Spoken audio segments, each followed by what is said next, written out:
Our reading today comes from Galatians 1, chapter 11 to 2, chapter 10, Paul called by God. I want you to know, brothers and sisters, that the gospel I preached is not of human origin. I did not receive it from any man, nor was I taught it. Rather, I received it by revelation from Jesus Christ. For you have heard of my previous way of life in Judaism, how intensely I persecuted the church of God and tried to destroy it. I was advancing in Judaism before many of my own age among my people and was extremely zealous for the traditions of my fathers. But when God, who set me apart from my mother's womb and called me by his grace, was pleased to reveal his Son in me so that I might preach him among the Gentiles, my immediate response was not to consult any human being. I did not go up to Jerusalem to see those who were apostles before I was, but I went into Arabia. Later, I returned to Damascus. Then, after 3 years, I went up to Jerusalem to get acquainted with Cephas and stayed with him 15 days. I saw none of the other apostles, only James, the Lord's brother. I assure you before God that what I am writing you is no lie. Then I went to Syria and Cilicia. I was personally unknown to the churches of Judea that are in Christ. They only heard the report. The man who formerly persecuted us is now preaching the faith he once tried to destroy, and they praised God because of me. Then, after 14 years, I went up again to Jerusalem, this time with Barnabas. I took Titus along also. I went in response to a revelation, and meeting privately with those esteemed as leaders, I presented to them the gospel that I preach among the Gentiles. I wanted to be sure I was not running and had not been running my race in vain. Yet not even Titus, who was with me, was compelled to be circumcised, even though he was a Greek. This matter arose because some false believers had infiltrated our ranks to spy on the freedom we have in Christ Jesus and to make us slaves. We did not give in to them for a moment, so that the truth of the gospel might be preserved for you. As for those who were held in high esteem, whatever they were makes no difference to me. God does not show favoritism. They added nothing to my message. On the contrary, they recognized that I had been entrusted with the task of preaching the gospel to the uncircumcised, just as Peter had been to the circumcised. For God, who was at work in Peter as an apostle to the circumcised, was also at work in me as an apostle to the Gentiles. James, Cephas, and John, who's esteemed as pillars, gave me and Barnabas the right hand of fellowship when they recognized the grace given to me. They agreed that we should go to the Gentiles and they to be circumcised. All they asked was that we should continue to remember the poor, the very thing I had been eager to do all along. This is the word of the Lord. Thank you, Martine, and hello. My name is Simon. I'm one of the team here, training to be a lay reader, training to be a lay minister in the church. I'm going to start with a question for you all, hopefully as my slides come up. Going to start with a question, which is, do you trust me? Why should you believe anything that I say? Now, that is a key question that you have to ask yourself every time you read something or hear something, not just from me, from anyone. Can you trust this? What authority does this person have to tell me this? You only need to see some of the different versions of truth that we've got going on in Ukraine to see that you can have some very untrustworthy sources of information. So, what about me? If we've got some slides coming, that would be great. Thank you, fantastic. So what about me? Lots of people trust me. Lots of people think I speak with authority. But the reason that people trust me depends on the context that I'm speaking in and what job that I'm doing. For instance, when I am speaking as Vincent, MA, PhD, with a degree in biochemistry and a track record of academic publications, that means I talk with authority about some sorts of science. I have authority because of my qualifications and my experience. I've been there, I've done that. That top photo, that was me on a news program talking about a clinical trial. although I have to say one of my friends found the picture and altered the subtitles slightly. For those of you at the front, you might be able to read the alternative words there. When I'm speaking as Dr. Simon Vincent, Director of Research at Breast Cancer Now, that means that my signature is enough to approve very, very large amounts of money. It means my team of staff need to do what I tell them. There I have authority that's been delegated to me by our trustees. And that authority comes because I've been appointed to do a particular job. That bottom left one, that's me with my serious face on. That is from the latest website mugshot. When I'm speaking as Simon Vincent Dad, then that means that my two daughters have to give me their unquestioning obedience and loyalty. Or maybe not. But it does mean that I have a different sort of authority over them, and that is because it's a two-way respect and trust that comes from the relationship that we have with each other. And today's reading is the next part of Paul writing to these churches in Galatia, and he's talking about the authority that he speaks with. But he also is trying to explain to the Galatians why this matters, and that's crucial.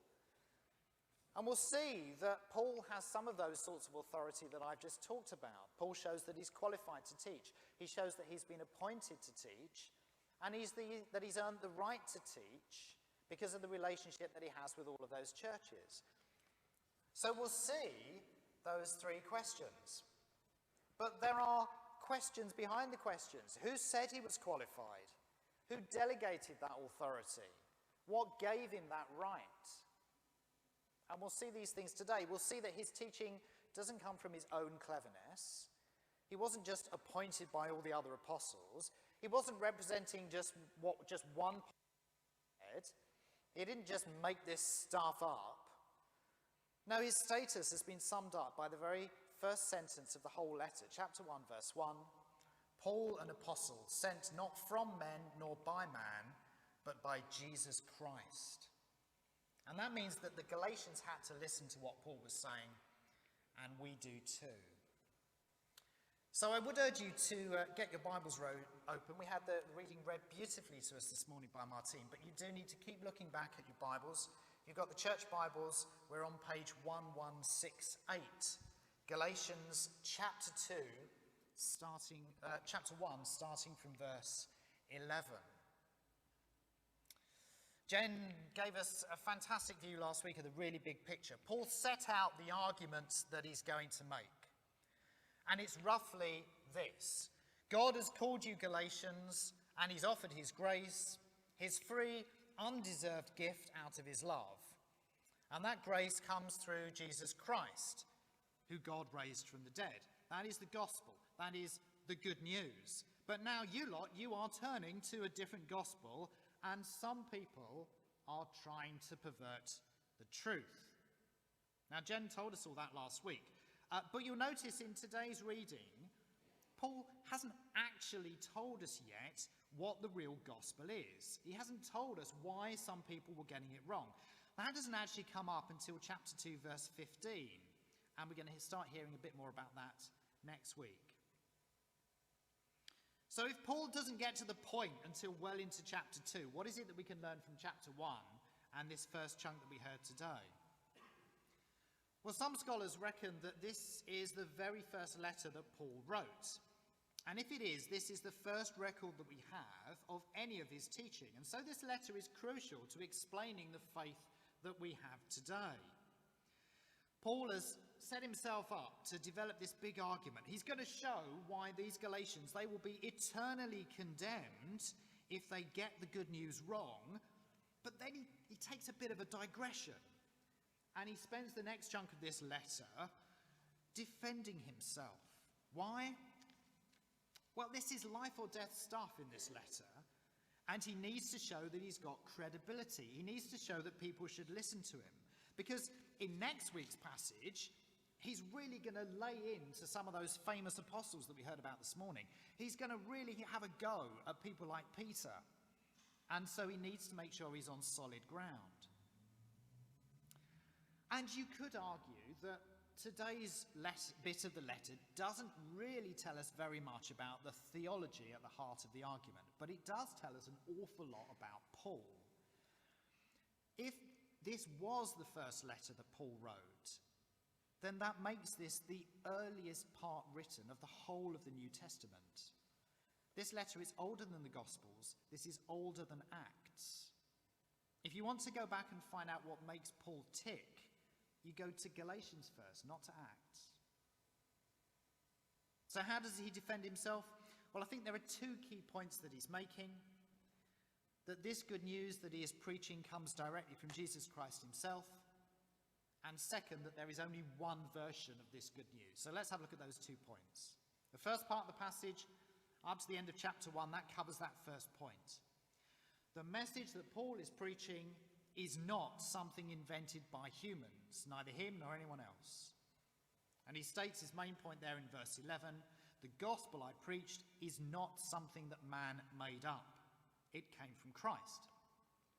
But if that's the argument, what are the other possible options that people might have been saying?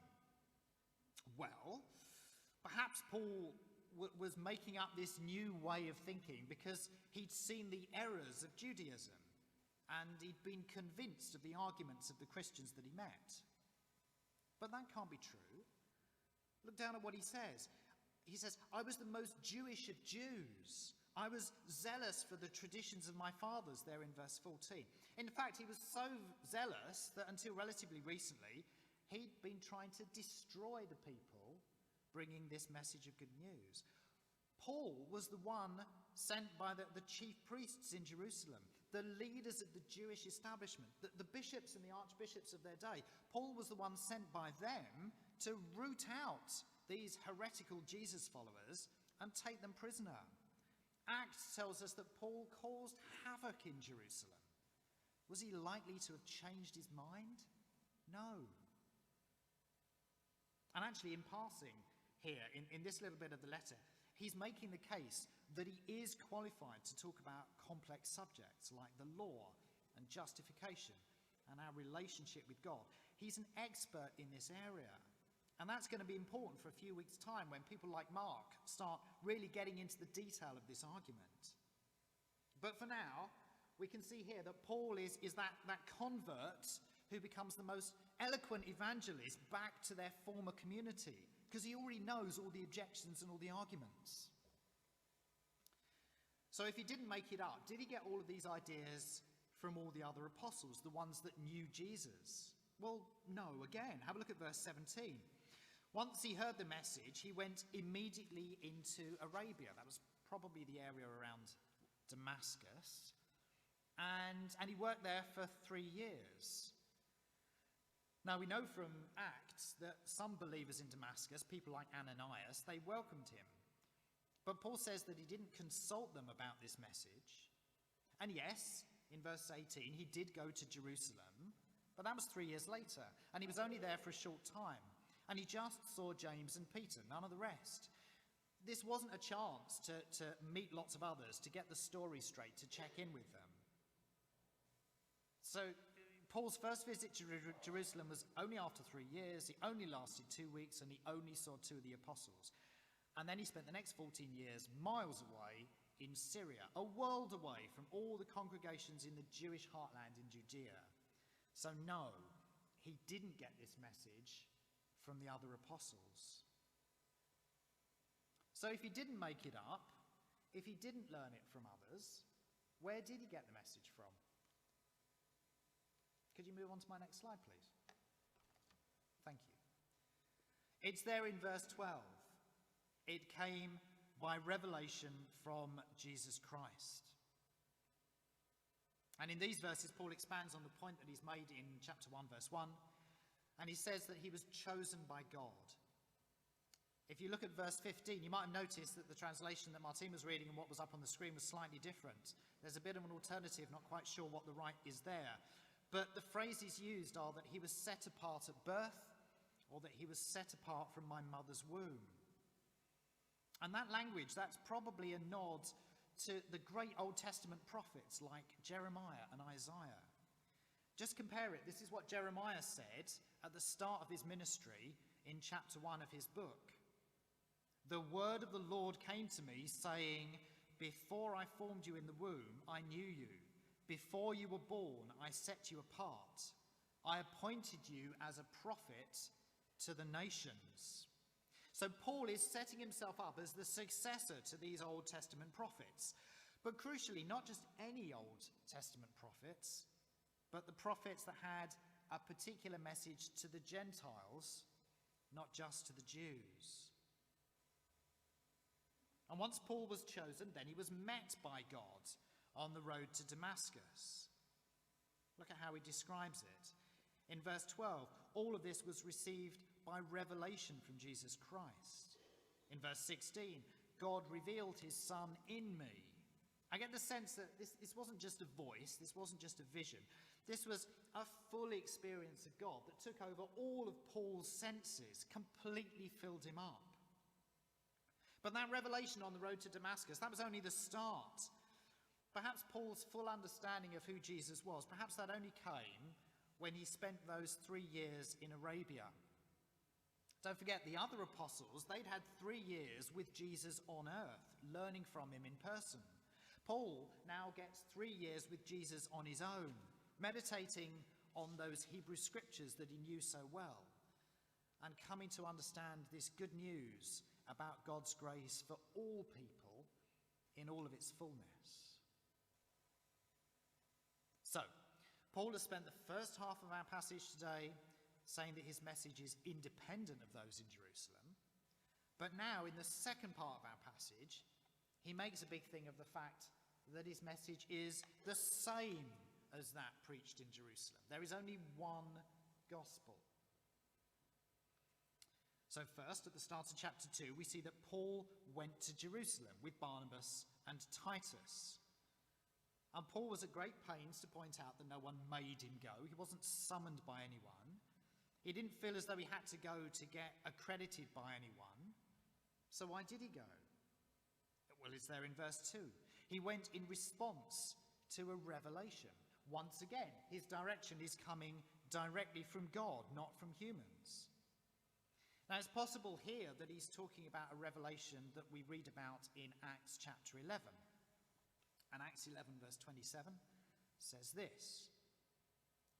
During this time, some prophets came down from Jerusalem to Antioch. One of them, named Agabus, stood up and through the Spirit predicted that a severe famine would spread over the entire Roman world.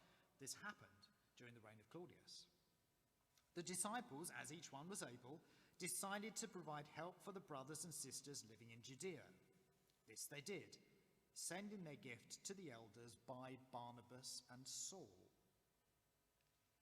And if that was the revelation, and that was why Barnabas and Saul went, then that would also make sense of the very last verse of today's passage, where Paul said that everyone agreed about the importance of helping the poor. So why did Paul go to Jerusalem? Well, he wanted to make sure that those in Jerusalem, the leaders of the church in its original location, understood what it was that Paul was saying. Because Paul was worried. Have a look at verse 2. He met these leaders in fear that he was running his race in vain. What was he worried about? Well, he wasn't worried that the message was wrong, and he wasn't worried what the other leaders would think. After all, later on, Paul makes it quite clear that if Peter and the others ended up preaching something different from Paul, then Paul was going to call them out for it, and Paul would be quite happy to go his own way with what he knew was the truth. No, Paul was worried for the church, for the people that were hearing this message. He was worried that all the hard work that he'd done would be starting to unravel if others were preaching a weaker gospel, a false gospel. But he found out when he went that he had nothing to fear, at least at this stage. And the evidence for that is there in verse 3 of chapter 2. It's that little story about Titus. Titus was not compelled to be circumcised. Now that bit, that turns out to be crucial for what comes next week and beyond. So I'm not going to go into that in any detail here. Everybody else gets to talk about circumcision. What fun. But suffice to say, Paul was not giving in to those people who were trying to lead the young church astray, and neither so far were all these other important leaders in Jerusalem. In fact, Paul says those leaders, they had nothing to add. The other apostles saw that Paul had been entrusted with this message, that's there in verse 7, that he was an effective missionary in all the places he visited.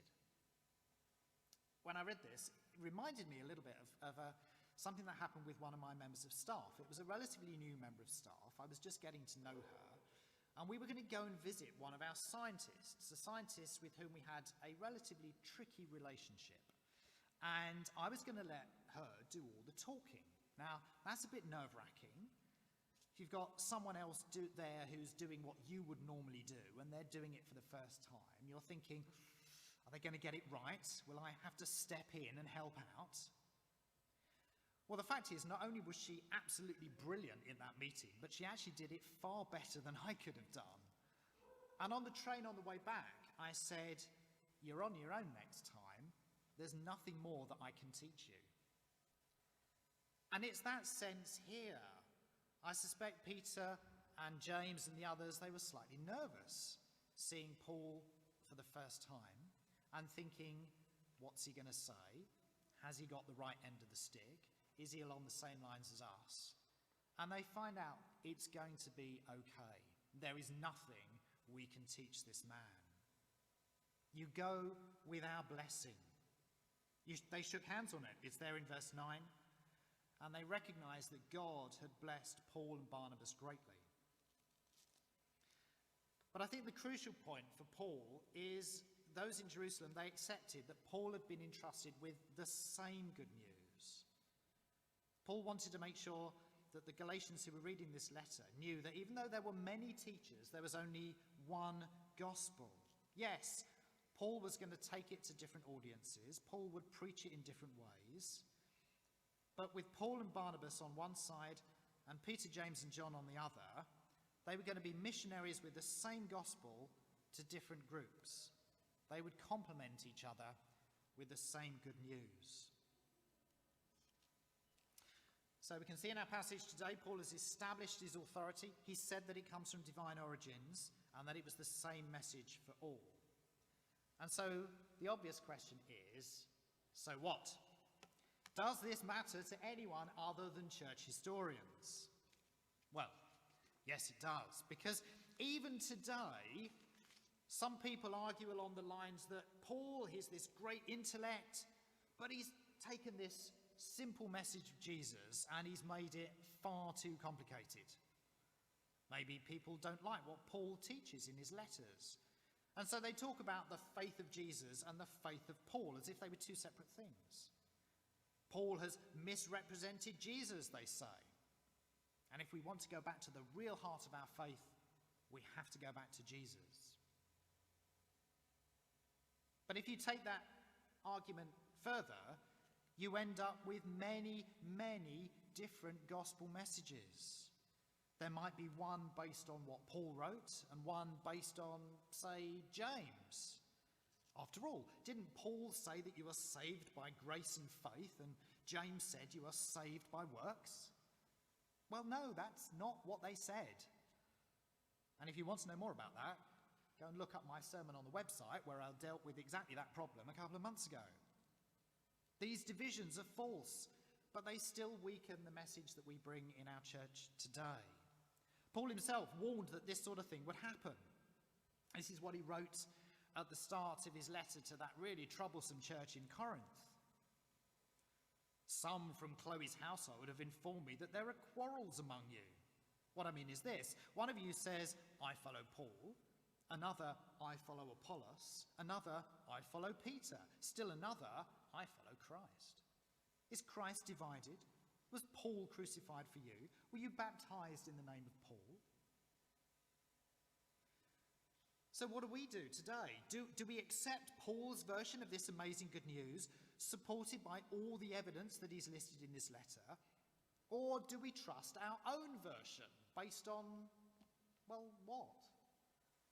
Based on our own ideas about what we think we ought to do to enter God's kingdom? Based on our own likes and dislikes of what's written down in the Bible? based on whichever modern author or preacher we like the sound of this month. We need to get this right. This message, this good news about Jesus, this amazing offer from God that Paul is going to come on to next week, this is radical stuff. Remember back to Paul's life. He's done a complete U-turn in his life. He's rejected all of his training and upbringing. He's faced persecution and rejection, all because of the truth of this message. This message is what will guide our lives. This is a message that Christians have died for. Remember Jenny's point last week. It's only when people realise what we're prepared to do for our beliefs that they'll start taking notice of what we are saying. This, in the Bible, is the teaching against which all other teaching, moral, spiritual, practical, must be weighed. This is the criterion by which all human opinions are judged. This is the gospel that claims to be one truth, the only way to God, the only means of being put right with God. It is radical, it's challenging, it's hard, it's offensive, it's exclusive. So we need to make sure we're on solid ground. And so we need to take Paul's word seriously. Paul had the authority to call out the Galatians, and he has that authority over us as well. Let's return to our three first questions. Paul has authority because he has the qualifications. A 3-year, one-on-one course with Christ to learn the good news. He has the authority because he's been appointed by God, and that authority is delegated from God. And his position as an apostle from God means that he can speak to set the direction of the whole church. And thirdly, for the Galatians at least, he can say this stuff and they must listen because he came and taught them from the beginning, not to win their approval, but because he loved them. He's got that relationship with them. He wants them to be saved, and now he is furious and really worried that they're being led astray to their own destruction. And so today, even 2,000 years later, even with great theologians poring over all of these passages, we've got no right to change it, no right to water it down, no right to leave out the difficult bits, no right to try and guess what Paul might have said had he been living today. The gospel that we have includes the gospel the way that Paul teaches it. But there's one further reason why it's important that we get this right, because this gospel of grace that we're going to hear about for the next few weeks, it's the foundation of our church. It's the foundation of our unity. If you chip away at this message, you chip away at the one thing that holds us together. Because the church across the world is not held together by race or nationality or background. We're not part of a common social group. We don't worship in the same way. We don't learn in the same way. We don't even agree about many matters of secondary doctrine or interpretation of the Bible, things like infant baptism, creation, the way the Holy Spirit works. The thing that holds us all together is this good news about this amazing gift from Christ. All of those other things that some people think hold us together, they can be the opposite. They can end up being exclusive markers, things that set people outside your particular part of the church, not inclusive things at all. And in fact, that was the problem at the heart of this angry letter. The things that some believers were focusing on would end up excluding some of the new followers of Jesus. And we'll come on to that next week. The paradox of this letter, the paradox with this passage, is that yes, Paul can be hard. He does sometimes come across as stubborn, uncompromising. But what he's being stubborn about is for a gospel that supports diversity, where Gentiles are not forced to become Jews and Jews are not forced to give up their history and tradition. Paul could have left the Jerusalem church behind, both literally and theologically, but he didn't. He fought for unity and he brought everyone with him. And we've got to do the same. We've got to insist that our message is rooted in this gospel, that there is one message, one gospel, one church, and that it's worth standing firm and not budging on those principles. So I've trailed it a lot, but starting from next week, we're going to start getting to the heart of the problem here in this letter. We're going to start learning about the thing that had the potential to tear this new group of believers apart, only 20 years after Jesus rose again.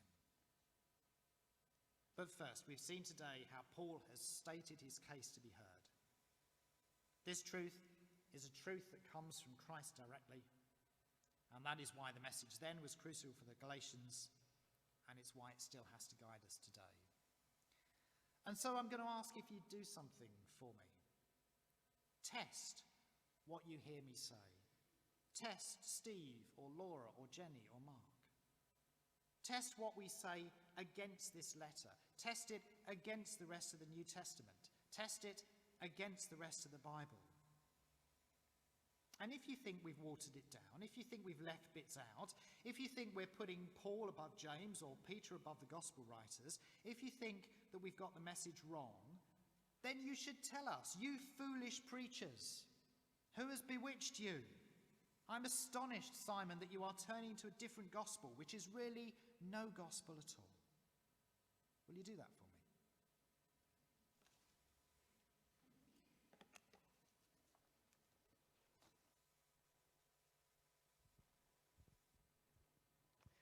Thank you, Simon. Well, there's a challenge. Who do you trust? Let's just take a moment to think about our own lives and maybe where sometimes we've made things that are secondary more important than they should really be. We may have differences, but there is one truth, one gospel from Christ alone. And I was really struck. I hadn't really thought very much before about that 3 years. We think a lot about Paul's Damascus experience, don't we? But then he had those 3 years. I just wonder what that was like. And I wonder how much in your own daily walk you make time just to meditate and be with Jesus. And maybe this coming week we can commit more of our day, more of our time just to be with the one true God, the one gospel, the one Christ.